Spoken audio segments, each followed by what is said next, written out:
You have banana. I'm eating my banana. My little snacky snack. Perfect. Welcome to the True North Podcast. My mother would definitely not like that one either. If you had to choose between wet hair and having a banana in your face. They're equally bad. No. I should have a different food each episode and just name it after. This episode, he's eating a big old bowl of goulash. I don't even know what goulash is. What?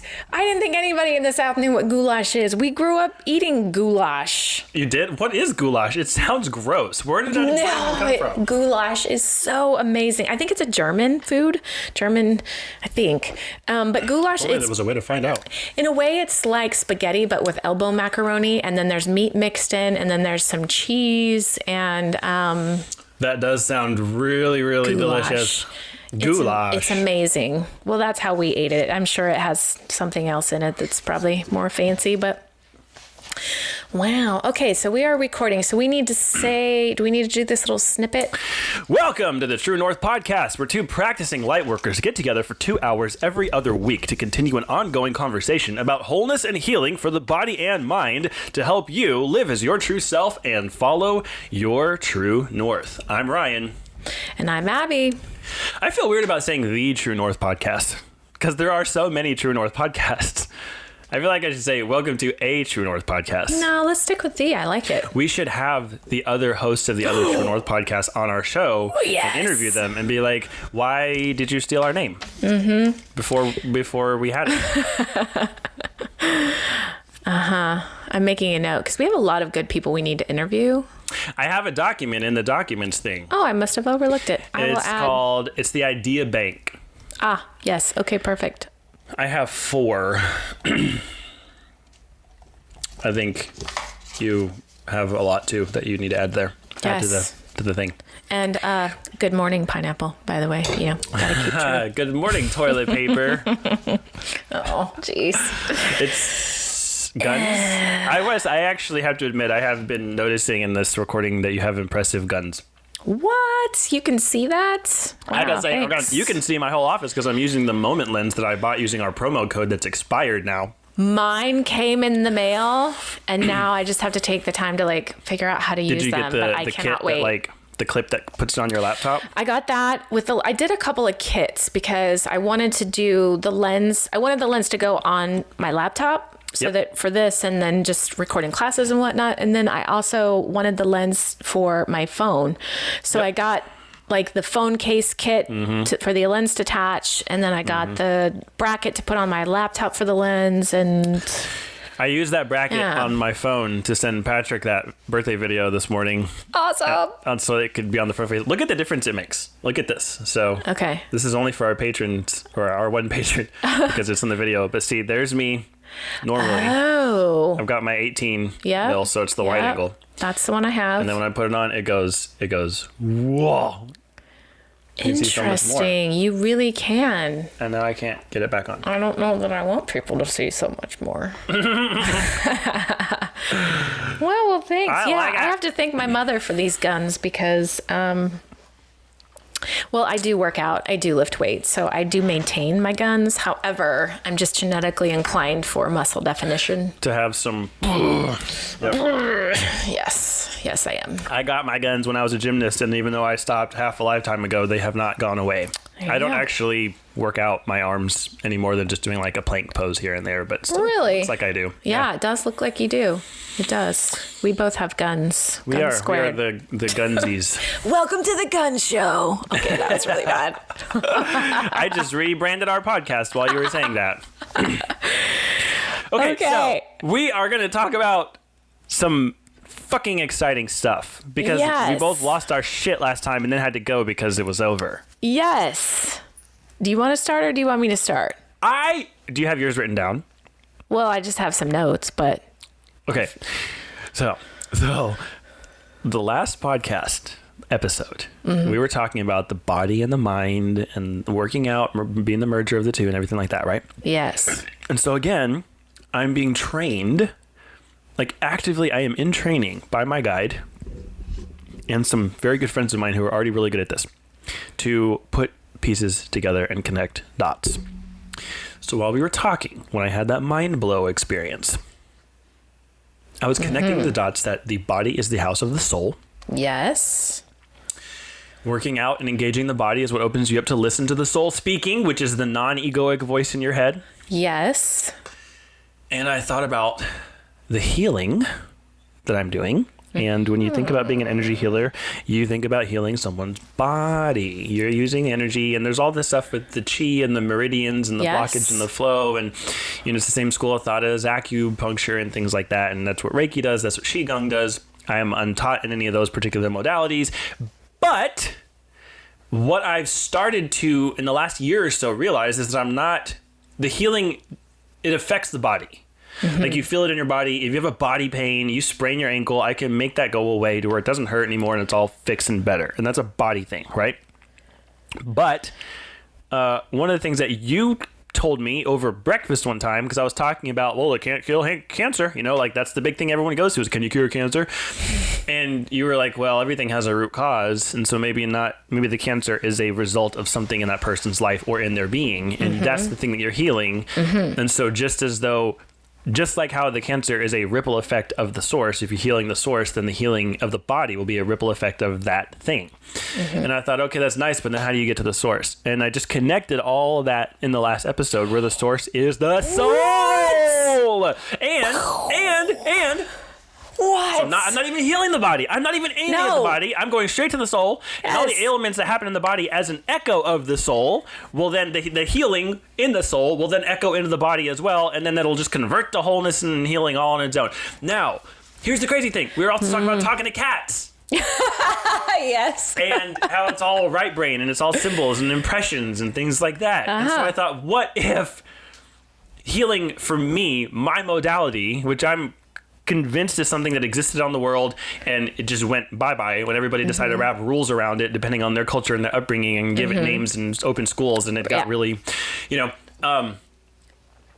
the modality that my guide has told me existed, that she used, that she and a couple others are trying to like reintroduce because now is the time to do it, is talking to the soul of the other person and conversing, not through language, not through thoughts, not through mind, but through those impressions. The same thing that we talked about. You receive messages from your own spirit guides that you use to talk to your animals. That, like, accessing that part.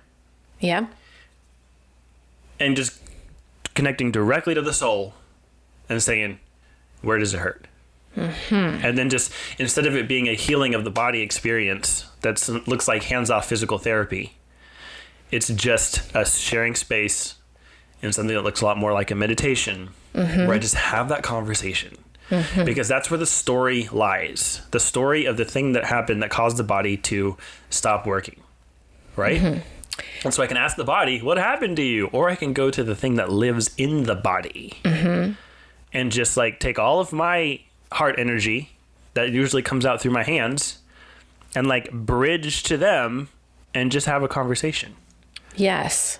That feels so much clearer and doable and like it's what I was built to do than just saying, hey, let me help you get rid of that back pain. And then I do some tingly stuff with my hands and you feel some heat and then 2 days later you have back pain again. Because I was aiming at the physical. And that's I was aiming at the result, not the cause. Yes. All of that, all those pieces just all came together. Okay, this is good. This is really good. I have 2 things to say to that. The first one, I said we were going to touch back on a long time ago, and here we are. It's come full circle. And it's talking about credentials. Yeah. So, just like you were saying, like all of a sudden people, you know, put a name on it, they labeled it, they opened a school, they're teaching other people to do it, and all of a sudden you have to have this piece of paper that says you are able to do this. I'm a level 4 Reiki master. Yeah. It's the one thing that kept holding me back in coaching school. Like, I don't have an International Coaching Federation certification because I chose not to get it, because I battled with myself for the longest time and finally came to realize that I would only do that to get other people to believe me. And I don't need other people to believe me. If someone has to see a piece of paper in order to believe me as a coach, then that's not the person that I'm intended to be here for. I am bigger than that. Does that make sense? And not in an ego way, but just like, if you need healing, if you need my guidance, and in some way our energies align, there's no fucking piece of paper that's going to change that. It's just going to happen. And that's like our left brain world trying to put it into a category and into a piece of paper. And I constantly fight that left side of my brain saying, you need more credentials, you need more credentials. And so when you're like, well, I have this healing thing, but I'm not certified in Reiki, I'm not blah, blah, blah. And I'm like, who cares? Who cares? Right. Because you still have it. You have the gift. You've been given the gift. And so, and then I go back to my left brain and I'm like, right, but now we have to have insurance for liability because we don't have the credentials. Like, I've got to figure that piece out. It's something that I'm constantly working on, but I don't think you need credentials to do what you're doing. If you think about all of the healers in life, none of them had pieces of paper that qualified them to do what they did. They just showed up and healed, and people saw it and experienced it and then believed it.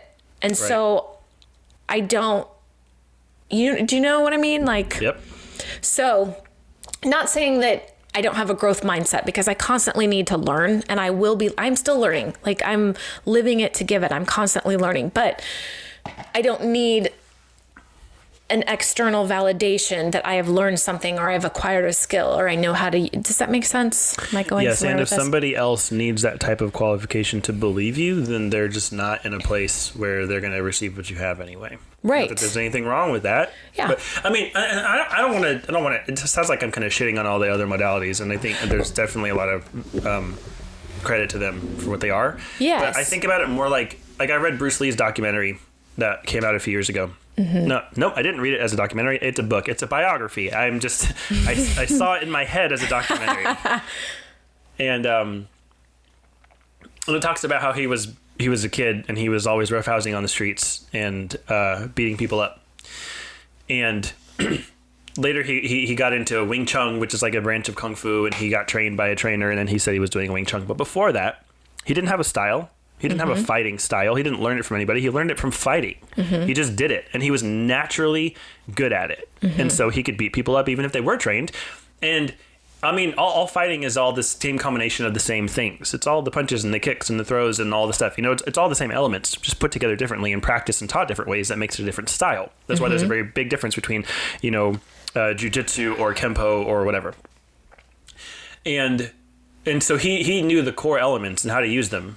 And it was always very situational specific. What's happening? Who are you? Who am I? What can I use? It was very improvisational, right? Until he learned a style. And then he grew in that style. But eventually he created his own style because he realized that every style that was on the menu was inadequate for what he was trying to do. And so then he created the Jeet Kune Do, the way of the intercepting fist. It's basically a refined version of what he was doing before he snapped into any one style. He made his own. Right. And now there are schools that teach that. And so it's kind of the same thing where I think if you're doing energy healing, you're working with the same core materials that another energy healing modality is working with. It's all the same stuff. You do it this way and that works for this. You do it that way and that works for this. I'm kind of more just taking my own experience and taking cues from my guide and, honestly, these podcasts and just kind of like taking my own learnings that come across my path and kind of developing. I keep burping into the mic and it's really distracting me.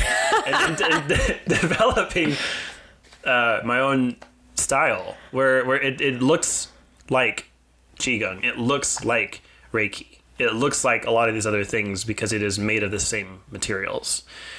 But it's not so formalized to the point where it's teachable or certifiable or whatever. And I don't know that I ever really want it to be. Right. But that's partly my point is, again, not to, like, that works for many people. And there are other, like the young souls in the world, they want the credentials. They want to know. They don't have the ancient wisdom to just know that somebody has something. Right. They need that piece of paper. So all of this is necessary and needed in our world. But what I think you and I are doing is finding our own modalities. Right. You know, and that's the point that I want to like make with you is like, I don't want you to go down this path of getting Reiki certified because it's only a very small piece and you're using just different parts to kind of make it a bigger whole that is your very own. And you don't have a name for that yet. And I don't know that you ever need to, but so there's my thought on that. Now I want to go back to souls. Go back to souls. Because I just kind of talked about how, you know, like we have souls, and I do believe in reincarnation where your soul is constantly reincarnated to keep learning these lessons. That's why we have young souls, like I just talked about, who are immature. Old souls. And then you have old souls. And then, you know, the young souls are the people that kind of always need somebody on the outside of them directing them. They're the people that are very good with systems and rules. And it's like, tell me what to do. And I'm really good at doing that. That's a young soul. But then there's, you know, the older souls. And so kind of going back to your healing, like what you're saying then is you are whatever lessons that soul is in this human experience trying to learn before it moves on to its next soul life. You are the healer to help with that. Like you are helping that soul learn that lesson in this lifetime. That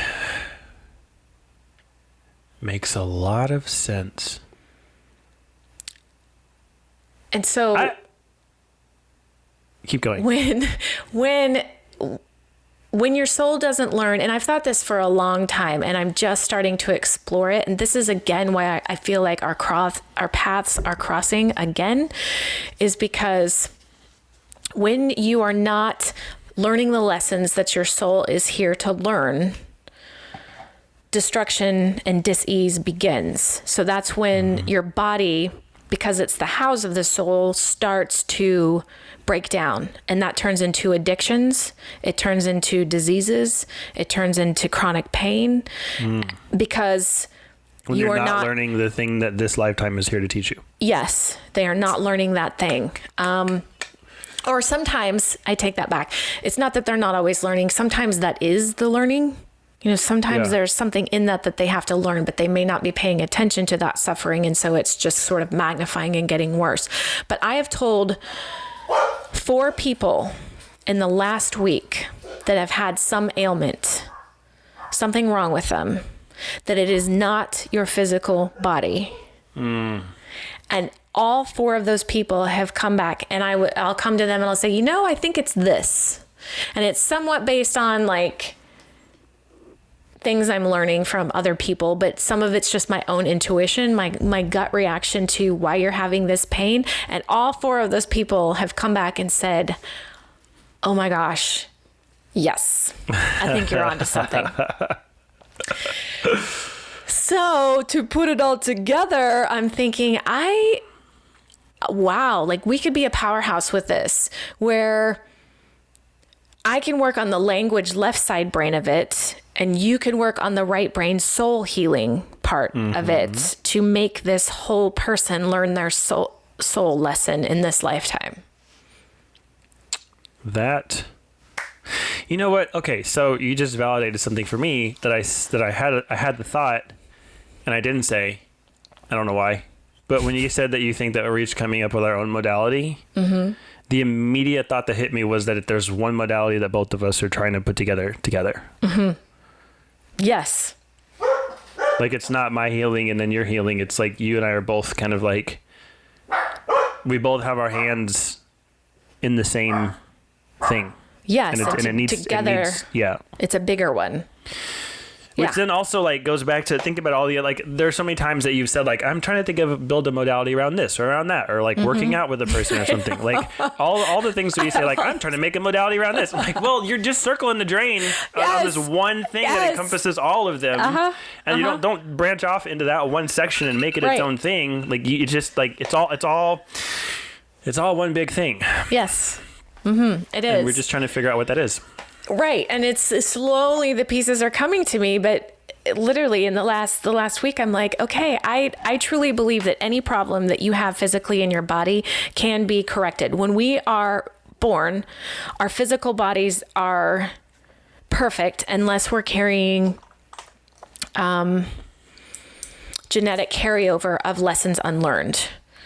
So like physical genetic deformities or ailments or people who are born less capable than average, like is that? For example, when my friend that had the 2-year-old that got this cancer, I'm like, before that happened, because she's someone I know directly, before that happened, I truly believed that any ailment that you ever had, anything that's ever wrong with you, heart attacks, cancer, even like my chronic pain in my shoulders, is all caused by your thinking. So if you correct your thinking and you rewire your brain, you can heal your body. And tell that to a 2-year-old. And then boom, I'm like, what did a 2-year-old do?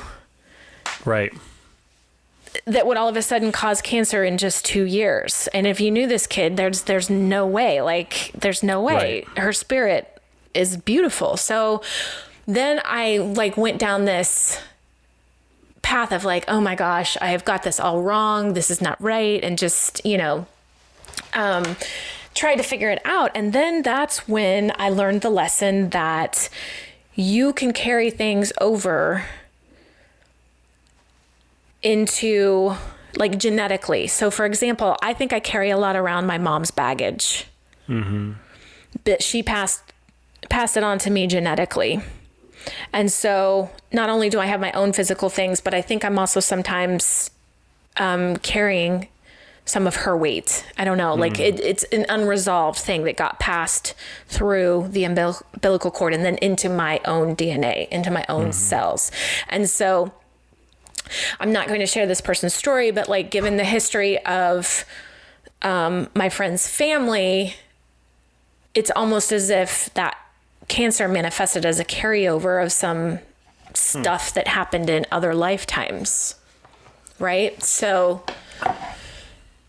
where am I going with all this? But my point being is there are some rare circumstances where there's genetic carryover. Mm-hmm. Which I also think can be cured. I'm at that point where I definitely think you can heal that. Right. But I also think that your own stuff that you produce, you can also heal simply by changing your mind and, more importantly, changing your soul, which is what I think you do.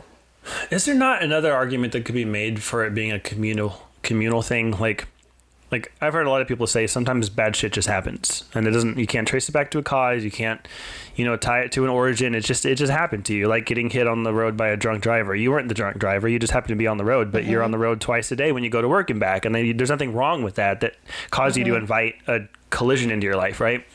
And so I feel like there are some things that take the flu, right? It is a fact of life as long as people are still susceptible to it. Mm-hmm. And as long as it exists on its own with its own quote unquote agenda, right? Mm-hmm. And if you're human, you might get the flu.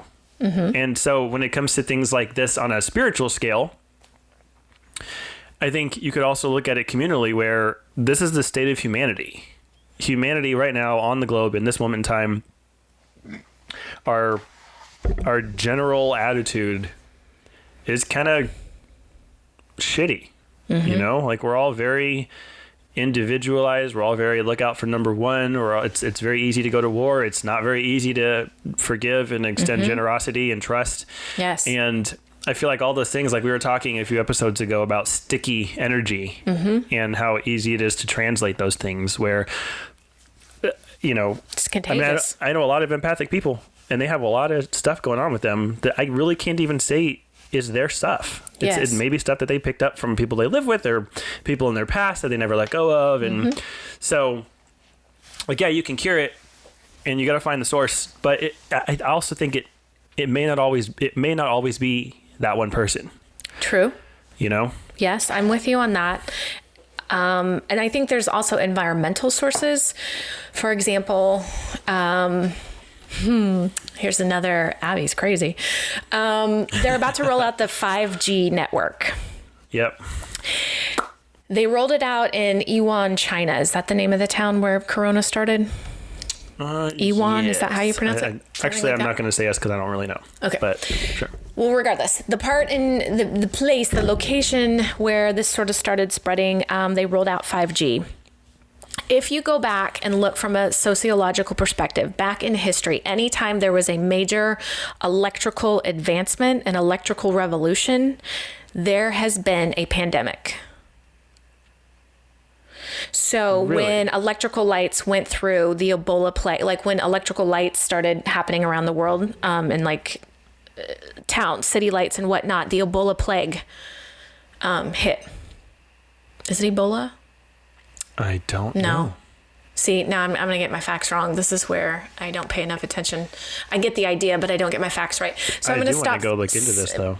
So I think also environmentally, we are very destructive, and that can also affect us. Like I will tell you, electromagnetic waves, I'm very in tune to. And that's one reason why being on social media so much means I'm having my phone on my person all the time.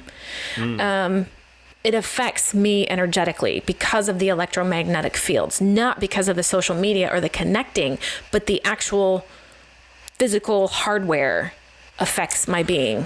So everything I said to you on Voxer about technology being a tool is just like, but it is all null and void. It is, and that it's like I'm getting the lesson. Like, Abby, yes, you need to see it as a tool. Like, this is your way of connecting. But now the other side of me is, with as far as like the physical healing part is, okay, I now have to figure out how to balance that and also find a way to like shut it down at times.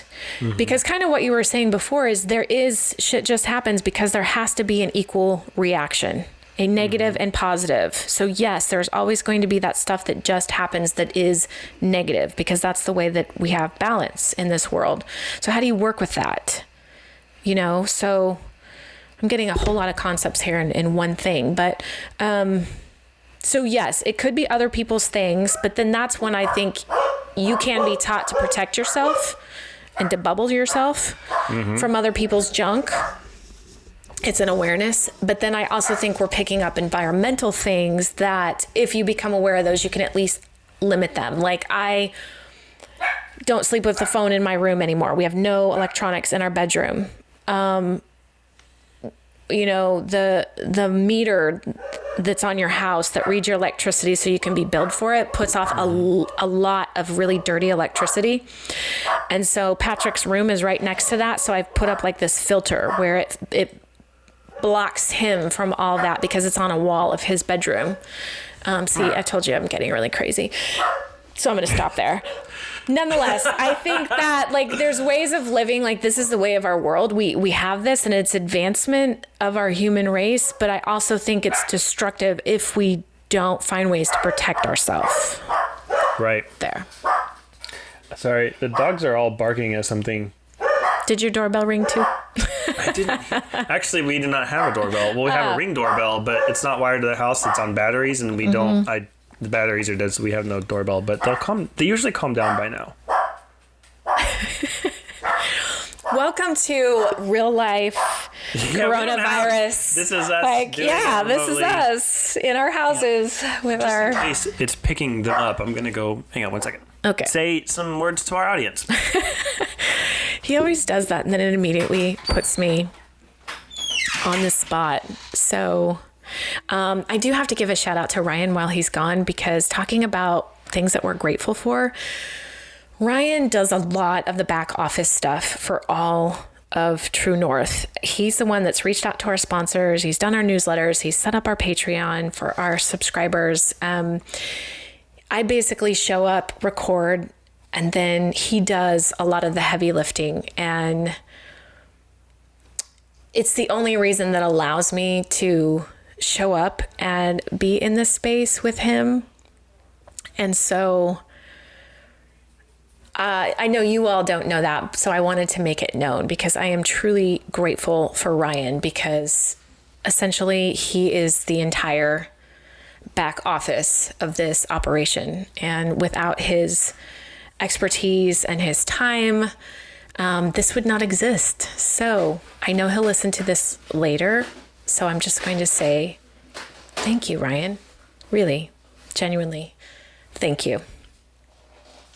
All right. On that note, he should be back shortly. I think this is why I cannot do a podcast by myself, because it's like this entire monologue. And in my mind, I'm like, what do you say? And then I start talking, and then I think you shouldn't be saying that. But I did want to say that I'm grateful for Ryan. I also want to speak to his healing, because it does work. And I love watching him unfold as a healer and kind of come into his own modality. And so stay tuned, because I think it's about to get bigger. And here he is. Ah! Welcome back. Haven't done that since we took our pee breaks in the Lost Pilot. Yeah, right. The pilot. I look forward to finding out what you said when I edit this later today. Yeah. Okay. There you go. Someone was at the door. It was a salesperson trying to be salesy, and I think the wife left the house, so there was no one to get them to shut the fuck up. Okay. All right. And I was like, I'm recording a podcast right now. I gotta go. Bye. She was like, what's the podcast? I was like, I can't tell you about it. We are literally recording. Right this second. But I gave him the name, and I was like, if you listen to it in a couple weeks, you'll hear the part that you interrupted. Exactly. I was trying to be very nice about how rude I was being. Oh, well, that's kind of you. Okay, so back on track, because we were talking about how environmental factors affect us physically. Affect our ego minds affect us physically, and all the stuff that we store that we don't process, then it manifests in our body. And then you discovering the fact that you are not healing the body because it's just a symptom. You now need to heal the soul, which is the cause. Heal the soul. That's kind of an odd thing for me, because I never thought of the soul as something that could be in need of healing. You know, like I always think of the soul as your essential self, your highest self, your whatever, that like which doesn't it have is. ailments, it doesn't have stuff that's wrong with it like the body does. Maybe it's not then called healing. Maybe that's just a label that you put on it to make it make sense for you, because maybe it's just a lesson that you're helping the soul learn. Yes. Yeah. Well, I mean, and it's healing, maybe, but it is healing because it's healing the physical body, because you are alleviating those symptoms. Well, okay. Here's where I'm at with that. My guide told me last night during my PM yoga that I need to pay attention to the fact that it is my lower back and my right glute and hamstring that are the things that flare up, right? That's also where your healing comes from. Your right glute and hamstring? No, didn't you say your healing comes from your lower back? Comes from like right in the middle of my pelvis. Okay. Like this little pelvic. Did you make that connection before? That's what's hurting you and then going down your leg, but that's also where your healing comes from? Oh, yeah, I have not. I'm going to write that down. Okay. Pelvis healing. That's what I'm going to call my new service. I do pelvis healing. So in your my guide was like, hey, this pain is here to teach you something. And that's not a new concept to either of us, right? Mm-hmm. But I've also said before, I've said that to somebody else who came to me for healing. And I said, where this is on your body and the nature of the ailment and what I know about you and your life right now is telling me that nestled in this pain is a lesson that you need to learn. Mm-hmm. And if I take it away from you, either A, it'll come back, or B, you just won't. I will have robbed you of the opportunity to learn the thing. Mm-hmm. So I legit told him, I'm not going to make this feel better. And that's a really weird thing for someone to say when they call themselves a healer. Mm-hmm. So I think maybe we need to call ourselves messengers or translators or ambassadors or something, where like it's something that could lead to healing, but that's not an expected outcome. It's not like we sit down for a session and then you expect to leave with this pain gone. Mm-hmm. It's like when you go to a doctor to figure out what the problem is, they're going to run tests to figure out what it's not, right? Mm-hmm. And so you may have a few doctor's visits before you even know what it is, and then a few more before you know whether or not you can treat it, right, or what your options are. And so it might be a similar thing there, We're just the soul doctors or something a lot less cheesy. Soul doctors.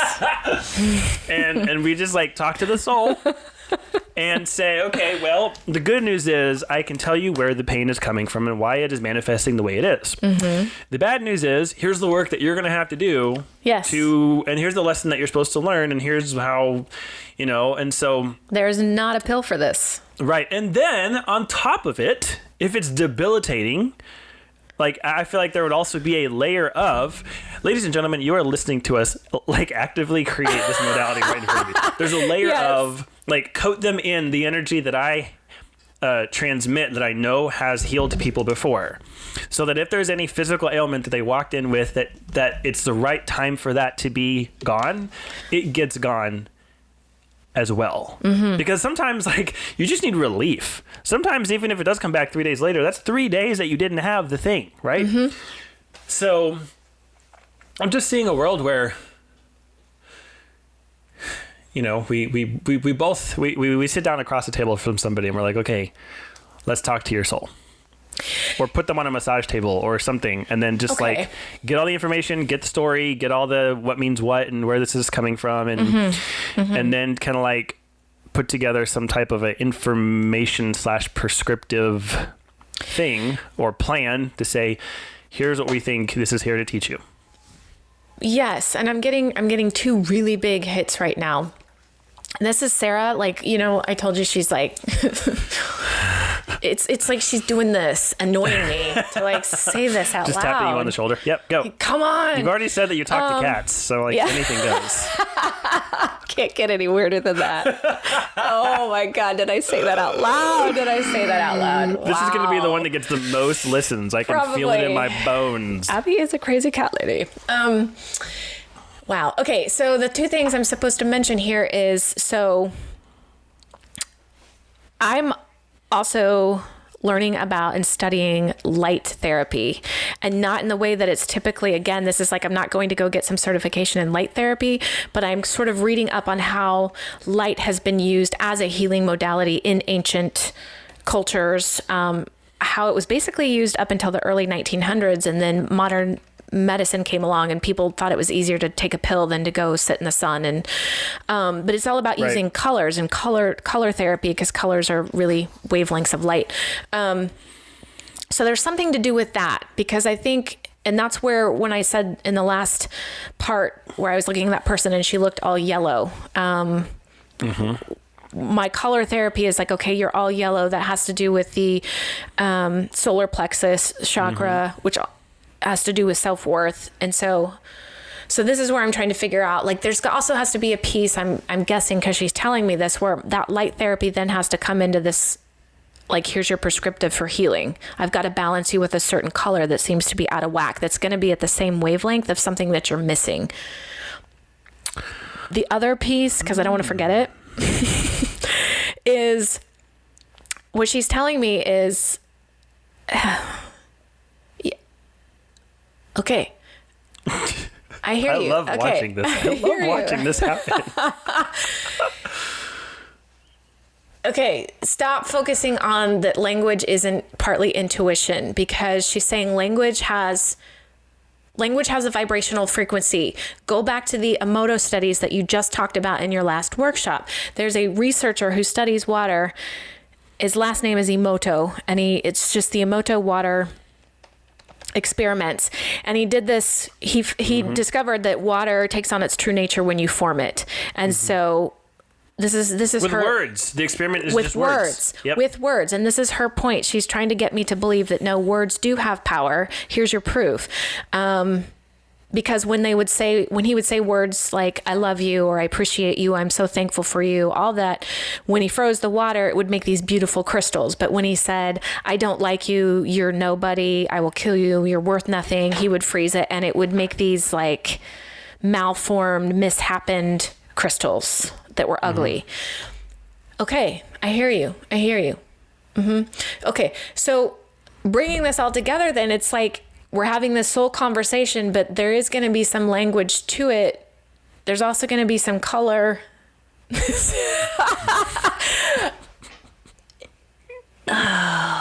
And Ryan, go, because I have to sit with this a minute. Well, I'm just trying to think of words that like it would be impossible for them to carry energetics. That's what I do. Like my brain, it always tries to poke the holes, like immediately. Yeah. Like I'm sitting there like, what if I just looked at the water and just said scuttlebutt? Like what would happen? Would it be positive? Would it be negative? Is there like an energetic frequency to the... There is. You know? I think in scuttlebutt, because it's negative, I think it would be a mishap, a malformed. I don't know. Scuttlebutt just means like, well, I don't know, actually. That's a really good question. Your butt is scuttly. I just looked it up. It means rumor or gossip. There you go. So it would definitely take on. Okay, so then is it the word? Now, here's the thing. No, it's the vibrational frequency. It's the vibrational frequency, because if someone who doesn't know English, you just told them to say the word scuttlebutt, it would not mean the same thing for them as it would if I or you said it, now knowing what it means. So it's the energetic frequency that's being communicated through the words, and the word is the label. The effect. Right. Yes. Yes, it's the vibrational frequency that has the effect. It's not the actual just word without anything else. Yes. Right. But we have to... That's how we process information, so that it comes out as a label of language. But right, it's because not that's how we transmit those things. Mm-hmm. So there's talking to the soul. So we talk to the soul. Cat. I'm not ever gonna let you live this down. Yes. So I think it's a combination of like symbolism, but then there is also going to be some linguistics. I think there has to be. That's what she's telling me. There has to be. Mm-hmm. But it's going to be very intentional in what we talk about and how we talk about it. Because I need them to tell me what's physically wrong with them. Right. Because, oh shit. Go. This is exactly why I have to meet with people one-on-one, and why I don't like to coach people remotely. Because when you're telling me your words, I'm not paying attention to your words. I'm paying attention to your vibrational frequency, and that's telling me more. But I never really thought of it that way. And your vibrational frequency is what you're giving. Like I can tap into it very much when you're sitting right in front of me, but I cannot as easily tap into it in the computer. So if I'm sitting here trying to coach you via Zoom, I'm only hearing your words and not your frequency. That. So all this time So like you're trying to listen to their words, but all you're hearing is their voice. Like just the. Yeah, I mean, I think what makes me so effective and why I can get you to a certain place is because I'm just picking up your vibrational frequency, holding a mirror up so you can see that and feel that frequency. So then you sort of get the light that you need to shift that frequency. Like that's what I do. If you were so are you not getting from me energetically and vibrationally now what you normally would get if we were recording in person?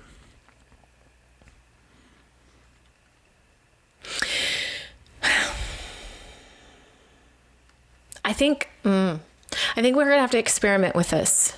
Let's do it right now. Well, we have. God damn it. Well, here's the deal. This is where I would know if we did the body compass again. Yeah. Because you felt it. I'm feeling you. In person. Yes, and I'm feeling you. I am feeling you right now. Like I'm very high right now. I am right. And I am in the last buzzing. episode, you felt when I did the thing and the alarm went off, your body responded. Yes. But I'm also wondering if that's because this happens sometimes. Like I can do this with my sister. Because her and I have like this energetic string that's very strong. We already have an energetic connection. But if it's just this person showing up that I don't know. Okay, that makes sense. Because where I was going was I can do healings over the phone. I can do them without the person even knowing. Like I went to a friend of mine who was in town because his band was playing a concert, and we met up at a bar across the street. And he said, "Can you heal me of this thing?" And I did from across the table. And then he said, "Also, our lead singer he said no voice. His throat really hurts. In fact, we did the last 3 shows instrumental because he just physically could not sing. Can you do something about his voice?" And I said, "Yes."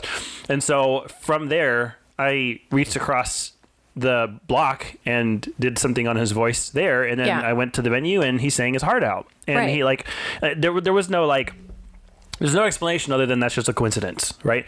And so I know that I can do things without being in person. And I do think it's possible. But like you were saying, I had another friend who asked, "Can you heal me remotely?" But I had never healed her before of anything ever. And this guy I had worked on. And so I even remember telling her, I need to be with you in person and do some energy work to like figure out what your energy signature is. And that way that when we're remote, I can actually know what I'm searching for when I'm trying to find you. So that actually makes a lot of sense. Yeah, but I know it can be done. Like when I met with Marie Manucherry, as I talked about in the last part, we had to do it via Skype. Mm-hmm.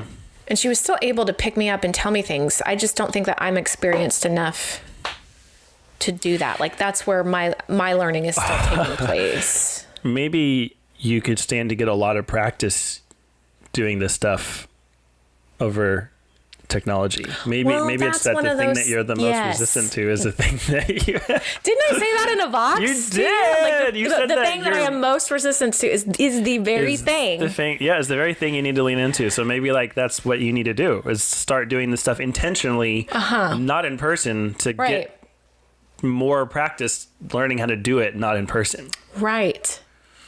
So going back to like, I feel you, yes, but I would also, like I would really know if we did the body scan again. Right.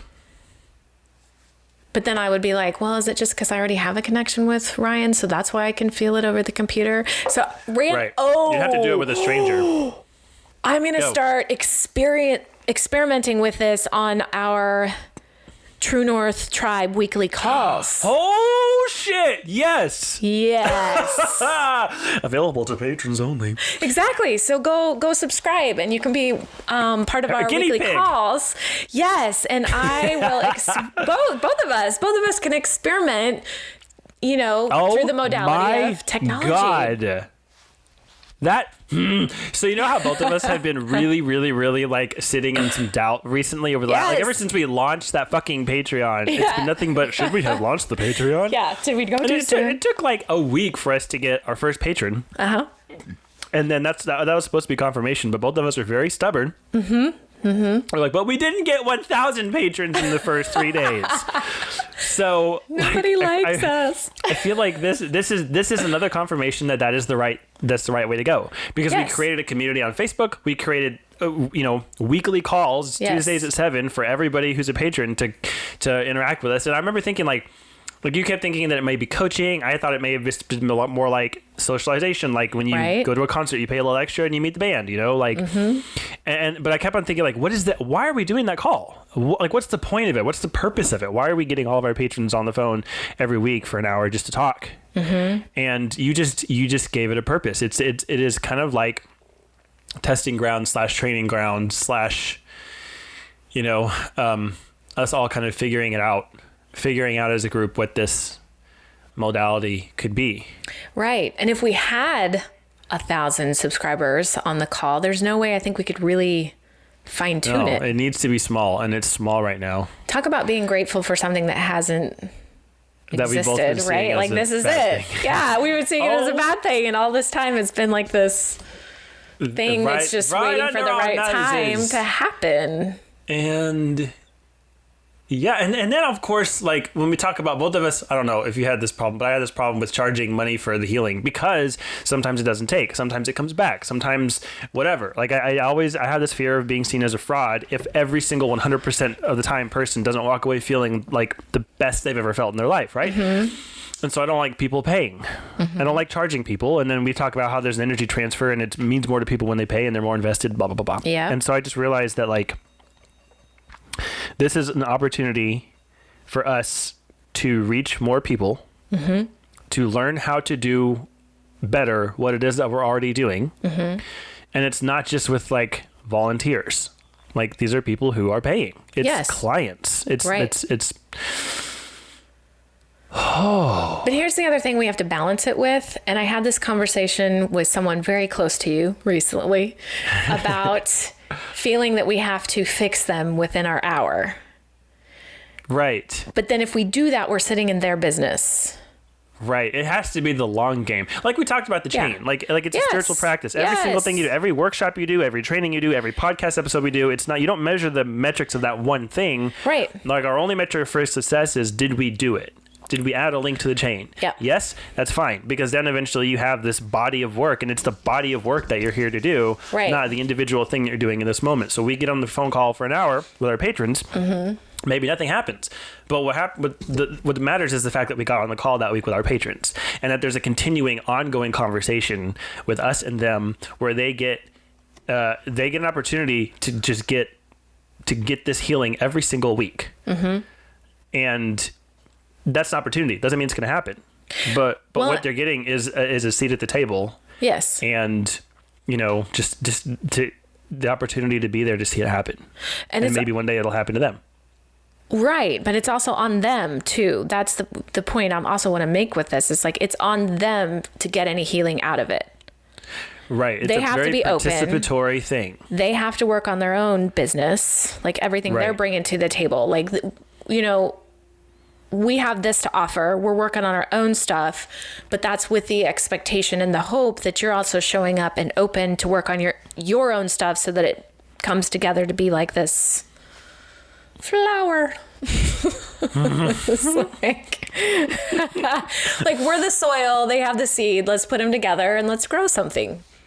Yes. And they're not really just on the call with the two of us. They're on the call with the two of us. Your 7 guides. Yes. My 1 guide, that's 10. Which I feel you have more. Yeah. Okay. And your okay, cat. Sarah's saying more. We gotta. What? How many? Oh God. She said 4. This will be interesting. I have 4 guides? Yeah.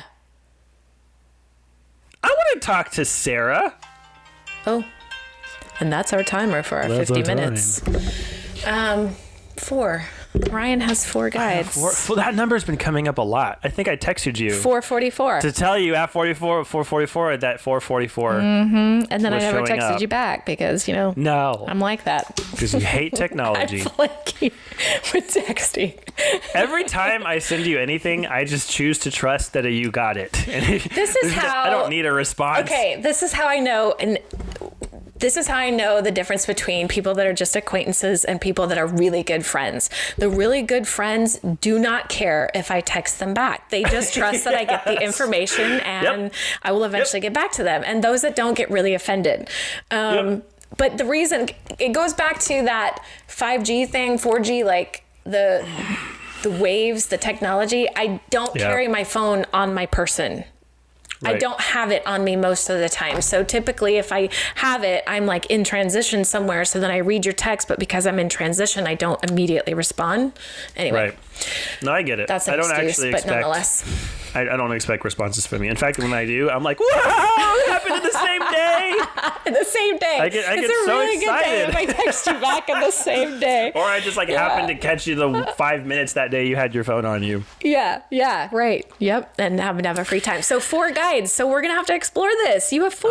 Oh, I have 4. Why did my guy tell me this? This, I feel like she's been holding out on me.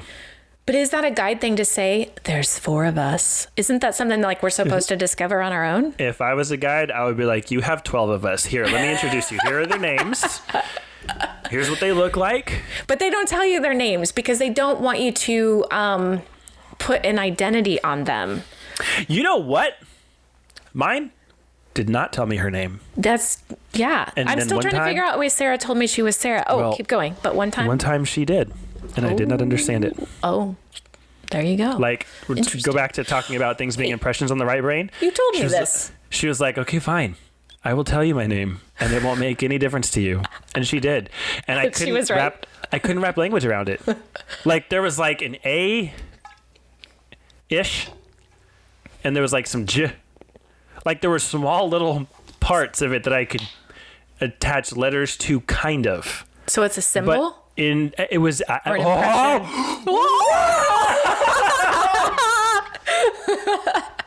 I have a symbol. I've showed you a symbol. I have a symbol. I have that symbol has shown up. This is the circle with the holy fuck, that's her name. Oh my god, that's her name. Holy fuck, that's her name. I can't pronounce it. I don't know what that means. I don't think you need to. That's her name. Oh, what in the ass? This is that.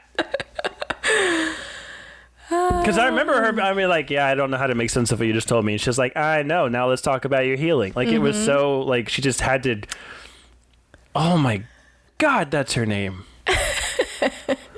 Motherfuck. I love it. I love it. And on that note, sadly, I'm not here right now. I am already gone. I have astral projected into somewhere that is not here. This is good. So I want you to keep on that, but we need a picture and we need to sign off so you can stay we need to in do that our gratitudes. place. Yeah, but will you take a picture of us so we have a picture for this episode? We're going to do it live. You want me to take a picture of us with my phone? Yeah.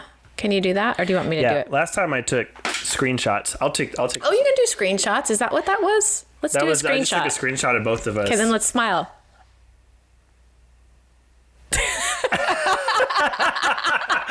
I love how all I needed was like one frame, and we did that for like 5 seconds. Exactly. I'm like, okay, we can stop now. We're gonna pose for the picture. I was determined to hold out as long as you did and see how long it lasted. That's funny. That's what she said. Okay, so gratitudes. Gratitude. What are you grateful for? You. What? You stole mine. No. I'm grateful for me too. Good. I'm glad. No, I'm joking. What? Seriously though. Well, you should be grateful for yourself. I am grateful for you. Because you put a lot of work into making this happen. And I think the only reason we're here a lot of times is because of you. And it does not go unnoticed. I definitely notice it, and I'm very grateful to you. So thank you very much. Well, that's better than what I was gonna say. There is no better. Well, thank you. That actually means a lot. What I was gonna say was that I'm grateful that the universe is actually giving me something to pay attention to. Because I've recently started to pay attention a lot. And my scrutinizing mind has a way of taking things that are meaningful and convincing me that they're coincidence and writing them off and just ignoring. Or if it's something that I know requires a lot of work and growth or change or difficulty, I'd be like, that wasn't really a sign from the universe. That was just, our brains are meaning making machines and it just did its thing. And so I'm kind of shifting to a place where I'm paying attention and being open to messages. And that's always a scary thing because you don't know what messages you're going to get. You just know that it's not going to be what you wanted to hear. Right. And the universe is giving me a bunch of stuff to pay. Like every single day is rich with some type of epiphany or realization, or I'm being nudged by either a spirit guide or an actual like flesh and blood friend or person to like connect dots and pay attention and look at this and focus on that and maybe take this learning out of that experience. And it's just like every day the teacher's in the room. And I'm just so grateful for that, because how much would it suck to just say, okay, I'm paying attention, and just to have nothing. Which is also a fear that like I'm going to listen to the universe and then it's going to just be a cold, indifferent void, and I'll be told that everything was in my head. But which I don't think will ever be true, if you're sitting there putting it out there, because you put desperate energy around it. And I bring that up because I've been putting some desperate energy around needing an answer. And because the desperation's out there, they're like, it's not coming. It's not happening because I'm not in that frequency I need to be in. Right. I think your on the hour experiment, it has amplified that for you. Oh, for sure. It's like you're saying, okay, I am accepting whatever's coming. I am willing to listen. And then you're showing up like on the hour, every hour you're showing up. And there's always something there. Yes. For me to land on when I just take a little leap. Yeah. Always 100% of the time there's something there that's meaningful, and I feel like it's pushing me forward. Yeah. I think I'm going to have to get on board on the hour. You going to do it? Yep. My alert says time, body, root. And that's because time is elastic for me, and I often forget what time it is. Like I'll get immersed in something and then 4 hours pass and I have no idea. So it's like reminder that time is a thing, and then check in with your body, and then root your energy and turn it on. Okay. Time, body, root. Excellent. Time, body, root. Okay. I feel like something happened here. Like, I really something feel like did. something really, really, really, really, really, really, really fucking happened. Yep. There was another big shift today. Most definitely. Okay. Okay. Until next time. Go muck yourselves. That's never not going to be funny. No, it's not. Ugh.